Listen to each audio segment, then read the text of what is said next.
What's going on, guys? Welcome to my Friday Night SmackDown audio review for the August 9th, 2024 episode. I'm Graham G.S. Matthews. Hope you guys are doing well and having a great weekend so far. I thought a lot like Monday's post-SummerSlam show edition of Raw, this was also a very good post-SummerSlam edition of SmackDown, setting the stage for Bash in Berlin with the undisputed WWE Championship match already being made official, a lot like the World Heavyweight Championship match on Monday's Raw. The return of Roman Reigns in the main event segment kind of going down the way that we thought it would, but still very good stuff, I thought. Overall, very good show. Also moving forward, the United States Championship picture, the Tag Team title picture.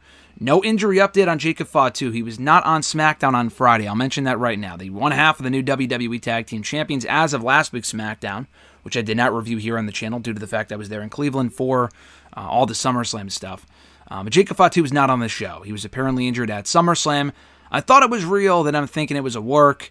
Now I'm starting to think it's real again. I don't really know what to believe, but all I do know is that he was not on the show on Friday. But even despite that, this was still a very good SmackDown. I will mention this to start. My audio issues with my new laptop are still ongoing, and it is a mic issue. So I could use the mic on my laptop, and my laptop otherwise is excellent. It's running quickly, it's processing a lot quicker. It has been a fucking godsend compared to what I've been using for the last couple of years now. 5 years I had my last laptop. The problem is that the only real issue that I have with the laptop is one of the biggest issues I can have as someone who records constantly, and that my microphone is recognized by the laptop. Sometimes, but not always, there's a buzzing noise, which you probably noticed in my hashtag videos and reviews and other stuff here on the channel in the past week or so. Sometimes it's there, sometimes it's not. I can't risk recording on that laptop with that mic, with the risk being that there might be audio issues, and I can't hear it until after I already record. So it's not even as if I'm recording and I hear the audio issues and I stop. I can't hear it until after I'm already done recording, until after each track is done, and then I'm like, fuck, it's ruined. I mean, I'll still post it anyway, because I don't want to re-record an hour of answering questions and whatnot, but still, it's very bothersome. So I'm working on that. I am either going to get a new mic soon or a new cord to connect to my laptop soon. I use a pretty basic Blue Yeti mic. And the thing is, I've used a Blue Yeti mic through fucking 4 or 5 different laptops in the past decade, and only now am I having an issue. And again, it would be one thing if it wasn't recording at all or it wouldn't recognize it. It does recognize it. It does record perfectly fine most of the time. And the other times, it doesn't record perfectly fine. So I'm currently using Alexis's old laptop to record this review and probably everything else for the foreseeable future with the current mic that I have that works perfectly fine and everything else. So I'm going to try out some shit. Hopefully it works soon and we can kind of move past that because it's been very annoying for me in the past week or so. But back to this edition of SmackDown, though, I thought they started off really, really well. Cody Rhodes in the opening segment, being interrupted by the Bloodline. Solo Sikoa said he wanted another shot at the undisputed WWE Championship. Cody Rhodes, thankfully, was like, fuck no. He did not say that literally, but he was basically like, fuck no, I'm not giving you another shot at this championship. You lost at SummerSlam, and albeit by interference, to be fair. Granted, there was other interference from Bloodline members, and the interference from Orton and Owens really just kind of thwarted that. But the last thing that we saw in that match, yeah, he received help from Jacob Fatu, did Solo Sikoa, but Cody and Solo were down in the ring at the same time. It's not as if Cody or Solo were about to put the other away. Roman came out when both guys were down. It really did cost Solo the match. I mean, interference in that type of match, Bloodline rules, is fair. We learned that at WrestleMania, and to an extent, the SummerSlam main event from last year. But still, I mean, Solo kind of has a case for a rematch. So my point is, it would have been very easy for them to go back to that match at Bash in Berlin, either Cody and Solo one-on-one again, or a triple threat with Roman Reigns or whatever. Unless something changes, they are not going in that direction. Instead, Kevin Owens came out here to help Cody Rhodes, again, fend out the Bloodline as he has for months now, even years. I mean, Owens was one of the very first targets of the Bloodline dating back to late 2020. That poor man lost to Roman Reigns God knows how many times with that Universal Championship on the line. And when Cody had mentioned to him, hey, I want you to get the shot at Bash in Berlin, Owens obviously said no. But then backstage later on in the show, a little bit later on, Nick Aldis informed Owens, hey, I think Roman Reigns, I've been in talks with him about getting the next shot. And that was obviously bullshit as their attempt to motivate Owens and having him kind of go off on the idea of Roman getting another shot and why he or anyone else in that roster would deserve it. And it worked, and Owens got fired up, and Nick Aldis awarded him the title shot. So I'm glad they pointed out the fact that Owens has not won nearly enough as of late to earn an opportunity, to have, earned an opportunity at that championship. But Cody Rhodes, being the great babyface that he is, sees that Owens has been helping him lately against the Bloodline, and that he deserves a shot at that championship. Now, it all depends. Could Owens turn heel during this feud? Possible. Will he turn heel before the match at Bash in Berlin? No, I don't think so. Could he turn heel at the pay-per-view itself? Possible, but I don't think so. I think it would make a lot more sense if Orton is the one to turn you could turn Orton and Owens together. But I think of the two, Orton is Owens is also an amazing heel. But Orton, the longer-term story is there, where he asked Cody basically for a shot a couple different times in the past few months, yet it's Owens getting the first shot at Cody and not Orton. So that is a nice, interesting little tidbit to pay attention to going forward, as to whether they would go back to that and Orton would complain about Owens getting the shot first. Now, granted, Orton is already getting a world championship opportunity on that show at Bash in Berlin against Roman Reigns. Not against Roman Reigns, I'm sorry. Roman will probably be on that show, but not against Randy Orton. It's going to be Orton and Gunther for the World Heavyweight Championship. So he is already getting a shot that he earned by, getting fucked against Gunther in the finals of the King of the Ring back in May. But it is something worth paying attention to. So I thought this was a very good opening segment, and it thankfully eliminated my worry that we were getting Cody and Solo again at that next pay-per-view. Speaking of contenders, we had a WWE Tag Team title #1 contenders tournament kick off on SmackDown. 2 tag team matches. The winners of both matches will face off on SmackDown next week to determine the new #1 contenders to the WWE Tag Team titles. The first semifinal match on the show is the Street Profits taking on A-Town Down Under. A match that was set up last week on SmackDown Lowdown. Now, they had announced the match a week in advance, but they didn't announce that it would have these implications, because at that point in time, we didn't know if we would have new WWE Tag Team Champions. So now it had the stipulation added. A very good match, and it was honestly kind of a basic tag team match, but it was made even better by the fact that the crowd was so into both of these teams. Like, they were so into the match. This Tulsa, Oklahoma crowd, fucking Tulsa, not Brooklyn, not Chicago, not New York, whatever. It was Tulsa, Oklahoma. They were super hot for this show on SmackDown, including this matchup, and very much behind the Profits. So the Profits are still coming out with B-Fab. She's still with them, doing what? Really nothing. But she's out there with them. And, they advance in the tournament here. Do they advance ultimately? We'll see. The other team that advanced also has a gripe for a rematch, so I'll discuss that later. But my point is that they remain very, very over, despite the fact that Bobby Lashley isn't around anymore. His contract is set to expire either this weekend or next week, very, very soon. MVP is apparently already a free agent as of a week ago officially. And Bobby Lashley's contract is up not long after. And it could be even today or tomorrow, so we'll find out soon. But I thought that was interesting. So again, very good match here. Profits advance in the WWE Tag Team title #1 contenders tournament. Jade Cargill going one-on-one with Alba Fyre. Quick squash here, Cargill winning decisively. Blair Davenport, Fyre, and Dawn attacking Cargill and Bianca Belair after the match before Naomi makes the save. Now, this was so fucking obvious. The moment that Blair Davenport attacked the #1 contenders last week on the show and cost them their shot, cost them the chance to become WWE Women's Tag Team Champions again. Now, my question here is, I know they wanted to drag it out, but where was Naomi to save Bianca and Jade last week? Was she not at SmackDown in Cleveland? I can't imagine that she wasn't. Surely she was backstage. And it's not as if Naomi, to my knowledge, I know she lost to Blair about a month ago on SmackDown. She beat Blair. But then she was attacked by Blair afterward backstage, if I'm not mistaken. But I don't think the attack was so, intense or so aggressive enough to warrant her being off the show for a month. I don't really remember. It was that forgettable. But the bottom line is that Naomi made the save for Cargill and Bianca afterward, clearly setting up a 6-woman tag team match for an upcoming episode of SmackDown. I don't really give a shit about any of this, but the crowd liked Naomi coming out, so it was fine for what it was. Furthered the feud, I just could not give two shits about Fyre and Dawn as the tag team champions. They have not had a single fucking defense of those belts. Actually, that's not true. They had 2 last week. One ended in a DQ on SmackDown. The other one was a successful win for Fyre and Dawn on NXT. Beyond that, though, they've been champions for 2 months. No real presence on these shows beyond that. They're getting better with it, which is nice. But this division, I just could not get 2 fucks about. I'm sorry. LA Knight out next with new music. Now, from what I heard, it's basically the same song. So if you really weren't paying attention, you probably would not have even noticed. But it's basically a remix of the song that he already had. It's a remixed version of the song he already had, which is fine. It sounds cool. I kind of need to hear it in full to kind of get a full grasp on if it's as good as the other one. I mean, I take this seriously. I take the music stuff very seriously personally. So I am curious if it's like an upgrade or just whatever. I'm not sure. So hopefully they release it in full soon so I can hear it in its entirety. But anyway, so he was out here as the all-new United States champion, celebrating his win over Logan Paul from SummerSlam. Crowd was so fucking hot for Knight, getting interrupted by Santos Escobar, who said that he wanted the first shot at Knight's United States Championship. Now, these two have gone back and forth for a while now. Knight even acknowledged that. He's like, how much longer can we continue to do the same song and dance?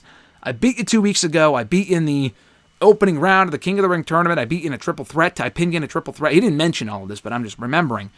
He also pinned Escobar in that triple threat. Coming out of WrestleMania, was one of those number one contenders triple threat matches. And he went on to face AJ, who then beat Knight to challenge for the WWE Championship in France at Backlash. But my point is, he has beaten Escobar a whole bunch of times. When they go one-on-one for the championship, because spoiler alert, Escobar did beat Andrade here, then Knight will win again. But I thought this was good, though. It was a pretty basic segment with Escobar interrupting Knight, but I thought it was well done. The crowd was very much into Knight. Escobar getting consistent TV time lately has been nice to see. Escobar and Andrade went one-on-one after this in the number one contenders match that was, like I mentioned, won by Escobar. A great match. They didn't get a ton of time, but the time that they did get, they made the most of it and had a really, really fun match. Carmelo Hayes ended up interfering and costing Escobar the victory.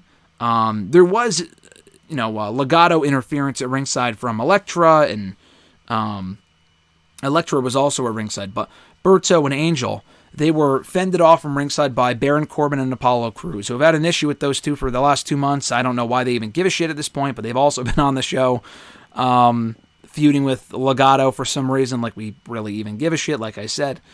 But anyway, Escobar did go over after interference from Carmelo Hayes. So the Andrade-Carmelo Hayes feud continues. Hayes lost twice to Andrade in singles competition in 2 very, very good matches. He did not take that lightly, and clearly their feud is not over, which is fine because I thought they worked so well together that I'd be totally down for a third match. If and when they have a third match, Hayes has to win. They could do a best of fucking 5 for all I care. But they got to have Hayes win the next one and probably the one after that. If they want to have Andrade go over, ultimately, that's totally fine too.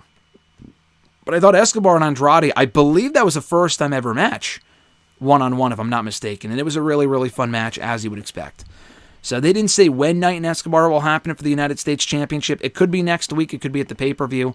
But it will happen at some point. The other match in the WWE Tag Team Title number one contenders tournament, the semifinal match, DIY beating Pretty Deadly. Another first-time ever match, I believe. I don't know if DIY on TV anyway have ever faced Pretty Deadly. So, very fun match here. I love Pretty Deadly. I think the whole musical shit is fucking hilarious. DIY losing the tag team titles to the Bloodline last week. Back on the road to revenge against the Bloodline, so this was another step closer to them getting their belts back. They will not anytime soon, I don't think. But they did win here. So the match on next week's show, a fresh matchup. 2 of NXT's, black and gold best teams in the Profits and in DIY. 2 former NXT Tag Team Champions. 2 former Tag Team Champions on the main roster. Yet they have never gone 2-on-2 before. There was a time where DIY and the Profits were in NXT at the same time. I mean, the Profits' entire NXT run, they were there at the same time. But they never had a match against each other, to my knowledge. So we will get it next week in Orlando, no less, which is cool, because both teams obviously have a very rich history there as part of NXT.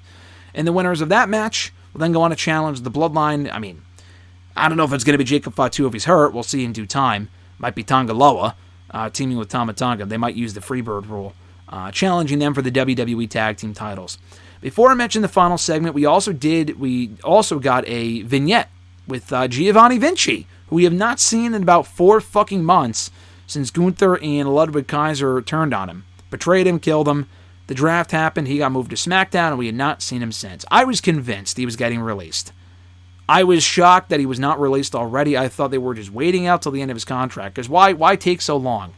There are several people who got drafted that we have either barely seen or have not seen at all. Odyssey Jones finally fucking showed up on Monday, which was nice. But we have not seen, of all people, Shinsuke Nakamura on TV at all since he got drafted. Which, I know, he's not like a lower-level guy like Vinci. That's why it surprises me that he's not on TV. But we have not seen him on TV at all since April. We have not seen Tegan Nox at all since she was drafted. And she wasn't really on TV all that much anyway. But she was on TV a little bit, on Raw. And she has not been on TV at all on SmackDown. And Kiana James, she was featured maybe once or twice. Got a couple matches, and that was it. We haven't seen her in a while either. So, I don't know what's going on with any of those people. But at least we finally got Vinci back for a start. So that's a nice start. That's a nice step in the right direction there. But I thought this was a cool little vignette. Kind of reminded me of the vignettes and the character they were doing with him in NXT 2 years ago when they first broke up Imperium. Not really Imperium. They kept Kaiser and Vinci together. Or Kaiser and Gunther together. But Vinci was on his own in NXT. And he was doing the whole model gimmick, I guess you could call it. I don't know. This didn't really give me model vibes. Exactly what he was doing in NXT. But I still thought it was cool. Well done vignette. We'll see where it goes. And then we get to the main event segment. Roman Reigns going after the Bloodline. So Solo Sikoa was out there expecting Solo, or rather Roman, to come out. He was out there with Tama Tonga. He was out there with Tonga Loa. No Jacob Fatu. So I'm starting to think the injury might be legit. But at the same time, I don't know. He was obviously selling the injury in public when that picture was taken of him after SummerSlam on Saturday night. But at the same time, though, if Jacob Fatu was there right now, in this segment, what would he have done? Roman Reigns destroyed Tama Tonga and Tonga Loa. That's totally fine with me. Specifically, Tonga Loa is like the fucking lackey of the group. I think Tama Tonga is better than Tonga Loa is, from what I've seen so far in WWE. But he's also not like as high up on the food chain as I think Jacob Fatu is. So, honestly, there is still a chance that Jacob Fatu could be hurt, like legit. But I think there's also a chance that it might be at work. And that they're just keeping him off the show to avoid having him interact with Roman Reigns. You do not want Jacob Fatu, with the way they built him up and have made him come across like a complete fucking killer, out there getting his ass handed to him by Roman Reigns. That would be a mistake. So they haven't done that. That was not the case here. Roman Reigns came out to a monster fucking reaction and laid out Tama Tonga and Tonga Loa. They ganged up on Roman Reigns to begin with Solo, and then Roman got the better of him. So he may not even need backup. He may not even need backup against Solo Sikoa, does Roman Reigns. But we'll find out. Maybe they bring in Hikuleo. I have no idea. Apparently he signed a while ago. They're just waiting to bring him in for a certain spot. What spot that would be in, I don't know. But it's not like Roman came out here with Jey Uso or Jimmy Uso or Heyman. You gotta hold off on that. This was a pretty basic segment. That crowd did not give a fuck. And I'm not saying that they didn't give a fuck about the segment. They didn't give a fuck that it was basic. They were just happy to see Roman Reigns going nuts for every little single thing that he did. This is the Roman Reigns that WWE and specifically Vince McMahon wanted a decade ago. And now we're finally getting it. And it paid off. The thing is that what they did with him as a monster heel, we were all saying they should have done with him a decade ago. It should have happened a very, very long time ago. They did it with Rollins. And it worked with Rollins. Rollins was over. He probably would have been over post-Shield anyway. But they turned him into a great heel post-Shield. And then he was even a better babyface coming out of that run in 2016, 2017, 2018, 2019. And then kind of got sidetracked a little bit, but that's a different story. With Roman Reigns, he could have had this reaction a decade ago had they gone the heel route first. And they didn't. Took him 6 years to finally do it. He had an amazing heel run, and here we are, babyface Roman Reigns. And the guy is just... And it was funny, too, because he came out with the same song he came out to at SummerSlam, like the remixed Tribal Combat Orchestra version, whatever. It's fucking awesome. I love it, personally. I'm totally fond of them using that song. I had read, per Fightful, they had a new song made for Roman entirely. Very skeptical what that could be. Maybe they're referring to that song. I don't know. But I like this song a lot. Do not change it. And if the new song is drastically different, that's a fucking mistake. But what I was going to say was when Roman came out with his hair down, he looked like Big Dog Roman Reigns. Don't bring back that Big Dog Roman Reigns song. The Shield song, keep it for the Shield. But the hair down Roman Reigns, it looked, he looked great. And he looked like Big Dog Roman Reigns because for the last 4 years, Roman has really come out with his hair in a ponytail. Obviously during his matches, his hair is down, but a lot of the time his hair was up, it was in a ponytail, whatever. In a whatever you would call it. So it is notable that he came out with his hair down. And it's weird that I would say that's notable, but it signifies a shift in character for Roman Reigns. We did not hear his explanation for why he attacked Solo. We kind of know why he did. But we haven't heard what he has to say, blah, blah, blah, blah. We're going to find that out soon, but they want to just keep you guessing, keep you watching. Not really guessing because we kind of know what he has to say, but I am looking forward to that first Roman Reigns promo. He has turned into a great promo as a heel. Hopefully that carries over to him as a babyface. But I thought this was good stuff. Again, nothing really shocking happening here. We didn't get anyone helping out Roman Reigns. We didn't get a promo from Roman Reigns, but hopefully we do get that stuff soon. Specifically the promo, they can hold off on people joining Roman. Because again, they should not be just quick to rejoin Roman Reigns. Sami Zayn and Jey Uso coming out would be fucking ridiculous. I mean, why would they have any reason to help out this man? He betrayed them. He abused them. He's really got to earn their trust back. Jimmy Uso, I could see being a bit easier to have him come to Roman's aid because they were on the same side of WrestleMania. Roman never turned on Jey. I mean, or Jimmy rather. He did last year, but then Jimmy rejoined Roman, and then Roman lost the title and disappeared, and they attacked Jimmy in Roman's absence. So, it might be easier to explain that. Or Paul Heyman, same thing. They never had any bad blood, aside from a couple of years ago, but especially not lately. Heyman coming out, Jimmy coming out makes sense. Jey and maybe even Sammy or anyone else, they really got to explain that. Where Rock lies in this whole thing will be interesting, because he was with Roman at WrestleMania, but a lot has happened and a lot has changed since then. So it might be a different dynamic when The Rock comes back at some point, probably closer to WrestleMania. But I thought overall this was a 2 thumbs up show. Really enjoyed the SmackDown. Felt focused. Moved storylines along. I don't really give a shit about the women's tag team stuff right now. The women's tag team title stuff. At least they're featuring it on the show. But I'd rather they just have Bianca turn on Jade or vice versa and just be done with it and move on to the next chapter. But they really want to drag that shit out. They really do. But at least we finally have an active United States champion. We have a new #1 contender crowned in Santos Escobar.